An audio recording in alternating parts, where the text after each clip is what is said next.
Ganito lang ako maglinis ng pusit. Dati hindi ko alam 'to. Siyempre magtatanong-tanong para matuto. Ito, matigas pala 'to, dapat tinatanggal. Mata daw ito, mata. Pinipisa ng ganyan, ganyan.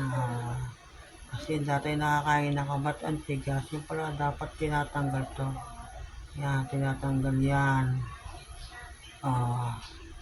Tsaka yung nasa likod niya parang plastic, yung hinihila yan. Hinihila. At sarap ito, favorite ko to. Pinipisa yan para lumabas kasi matigas to pag ninuyaw mo. Ayan, malaki yan na. Tanggalan ko na ito ng plastic sa likod. Parang plastic dito. Hihilahin mo. Ganun lang. May gagawin akong luto dito. Papakita ko sa inyo. Pagka naluto na.